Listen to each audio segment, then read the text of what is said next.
Sorry,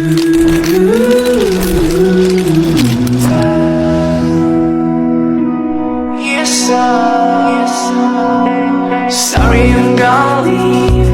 I'm driving so far. Tell me why you coming to me and say you want me again. Good day, everyone. Good day to my fellow Tamaraos. Good day to my fellow Samaritanos. Today we'll be presenting you the different arts of the different eras, starting from Byzantine Art, Romanesque Art, and the Gothic Art. I am Herlyn Nicole Portos, Arviegail Corcoro, And I'm Erjohn Danielle G. Alcantara. Before we proceed to the three different eras, let's us first know, what is art? Art is all around us. From the different scenery that we see every day, the different churches, municipality halls, sculptures, paintings, you name it. Art is all around us because art is a visual object or experience consequently created through an expression of skill or imagination. The term art encompasses diverse media such as painting, sculptures, printmaking, drawing, architecture, decorative arts, photography, and installation. One of the best examples of a place filled with art is FEU, or Far Eastern University, which is also called the Living Museum because of its many unique paintings and architectures. Fun fact! 6 buildings in FEU are considered to be a National Cultural Treasure by UNESCO. And not just that, FEU is also filled with many beautiful paintings like the Sari Manok, the tile painting in the church, and not just that, even the students in FEU can show their talents on the different artworks and paintings.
Ano sekreto mo?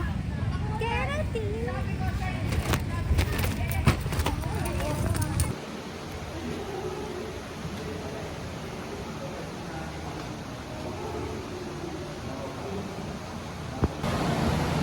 What is Byzantine art?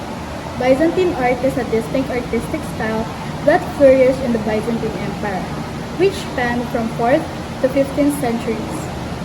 It originated from the Christianized Greek culture of the Eastern Roman Empire, blending elements of classical Greek art with Christian symbolism.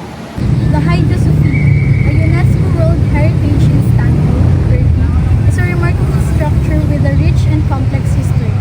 The presence of both Christian and Islamic symbols in the Hagia Sophia highlights the historical and cultural dialogue between these two great religions. It also points to the complex relationship between faith, power, and architectural expression. The conversion of Hagia Sophia into a museum was seen as a gesture of tolerance and recognition of the building's significance to different faith and cultures. The Madonna and Child is a present everywhere theme in Western art, particularly in Christian art, representing the Virgin Mary holding the infant Jesus.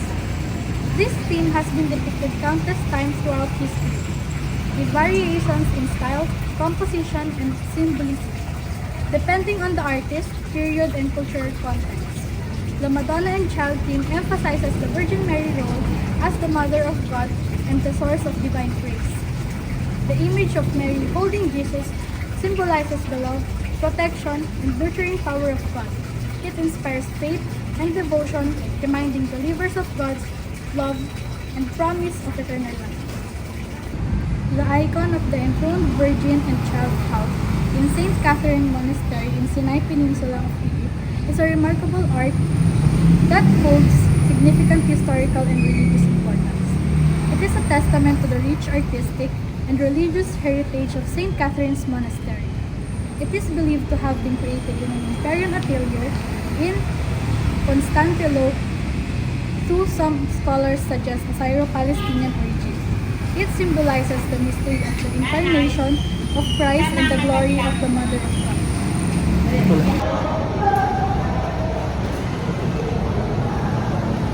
Romanesque, which initially emerged in the Europe in the early Middle Ages. It was the first frequently used architectural design in Europe after the fall of the Roman Empire. So happy to tell that the art, sculpture, and architectural is a Romanesque.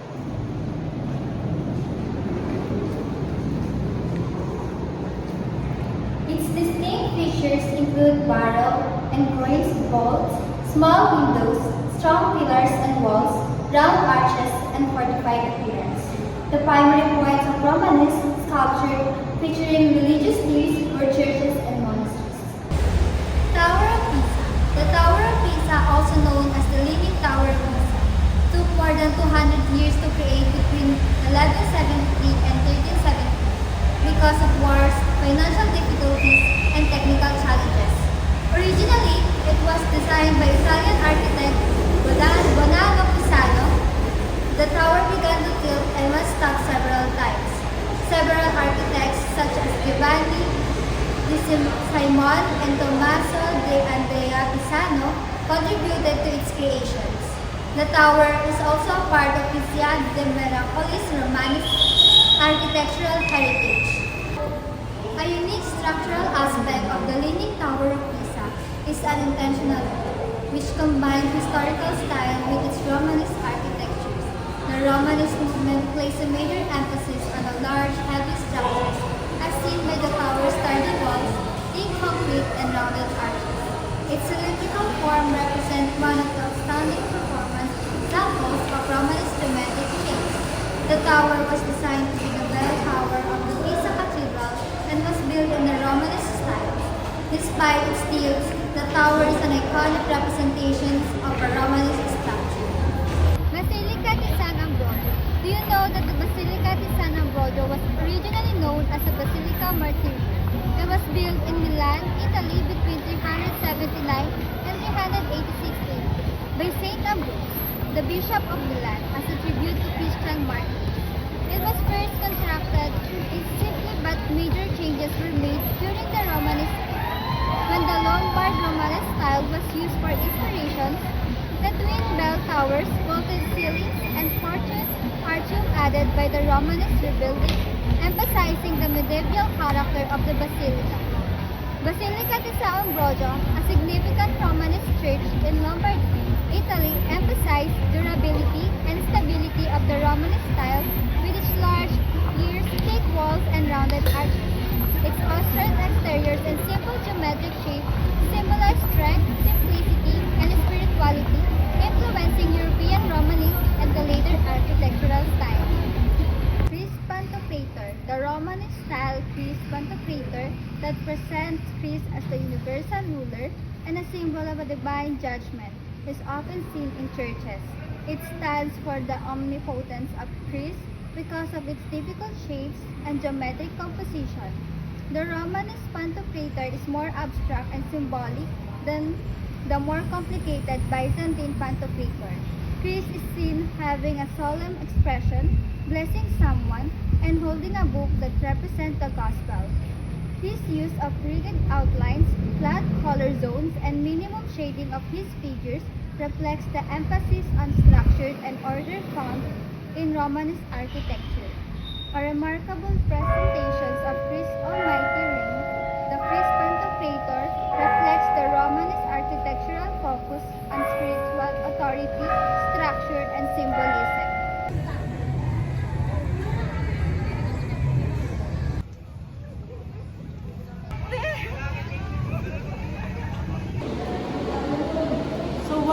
Gothic art style. Gothic art was a style of medieval art that developed in northern France out of the Romanesque art in the 12th century. Led by the concurrent development of Gothic architecture, it spread to all of Western Europe and much of Northern, Southern, and Central Europe, never quite effacing more classical styles. Our Lady of Chartres Cathedral. Notre Dame de Chartres Cathedral, located in the Centre Val de Loire region, is one of the most authentic and complete works of religious architecture of the early 13th century. It was the destination of the pilgrimage dedicated to the Virgin Mary. The cathedral contains an immense amount of sculptures, particularly figure sculptures, ranging from large columns, statues, to miniatures. As the purpose of the sculptures was to preach and instruct, they mainly depict scenes and figures from the Old and the New Testaments. Notre Dame de Chartres is an early Gothic cathedral, best known for its 12th century west facade and stained glass windows. It is also known for its architectural innovations, such as flying buttresses and ribbing that made the height and light of the Gothic style possible. Cathedral of Notre Dame. Notre Dame de Paris, or Cathedral Church in Paris, it is the most famous of the Gothic cathedrals of the Middle Ages and is distinguished for its size, antiquity, and architectural interest. Notre Dame Cathedral, also referred to as Notre Dame de Paris or Our Lady of Paris, or simply Notre Dame, stand as a testimony to history and faith on the eastern hall of Ile de la Cité, an island in the Seine River within Paris, France's 4th arrondissement. This celebrated Catholic cathedral is renowned for its stunning French Gothic architecture and holds a special place in the hearts of Parisians and visitors alike, dedicated to the Virgin Mary. So, constructed between 12th and 14th century, Notre Dame de Paris has borne witness to countless historical events, wars, and revolutions. The cathedral's breathtaking stained glass windows, elaborate stone carvings, and soaring spires, which range heights of over 100 meters, have captivated millions of people worldwide. Notre Dame de Paris is one of the oldest cathedrals in the world, and one of the best known. It towers over incredible views over Paris. Built between 100,000 CCT and 1245 on the Ile de la Cité, Notre Dame de Paris is one of the oldest Gothic architectures in the world. Ognissanti Madonna. Madonna enthroned, also known as the Ognissanti Madonna or Madonna Ognissanti, is a painting in tempera on wood panel by the Italian late medieval artist Giotto de Bondone, now in the Uffizi Gallery of Florence, Italy. It was painted by Giotto in 1310. Before Giotto, painting was still tied to the schematic Byzantine style and its artism. The figures were often stiff, two-dimensional, and did not evoke emotional involvement with the viewer. Giotto broke with that tradition, revolutionizing painting and the representation of the human figure. Without Giotto, the cultural, philosophical, and artistic movement we all call the Renaissance would never have been born. The painting has a traditional Christian subject of the Madonna and Child, representing the Virgin Mary and the Christ Child seated on her lap, with saints and angels surrounding them on all sides. This particular representation of the Virgin, enthroned and surrounded by a courtly company, is called the Maesta, a popular representation at the time. It is often celebrated as the first painting of Italian Renaissance painting, due to its newfound naturalism and escape from the constraints of Italo, Byzantine, and Gothic art. Minor Basilica of San Sebastian, Manila. The Minor Basilica and Parish of San Sebastian, also known as the Shrine of Our Lady of Mount Carmel, and commonly known as San Sebastian Church or San Sebastian Basilica, is a minor basilica of the Roman Catholic Church in Manila, Philippines. It is under the jurisdiction of the Archdiocese of Manila. San Sebastian Church current structure was completed in 1891 and is noted for its architecture, an example of the Gothic Revival architecture in the Philippines. It is the only steel building church in the Philippines. It was designated as a National Historical Landmark in 1973 and as a National Cultural Treasure in 2011. that concludes our discussion on the different types of art in the different eras. I hope that with our discussion, you were able to learn a lot about what is art, what different eras of art has started way back before. And once again, I'm Erjohn Danielle G. Alcantara. Thank you for watching our discussion. Bye-bye!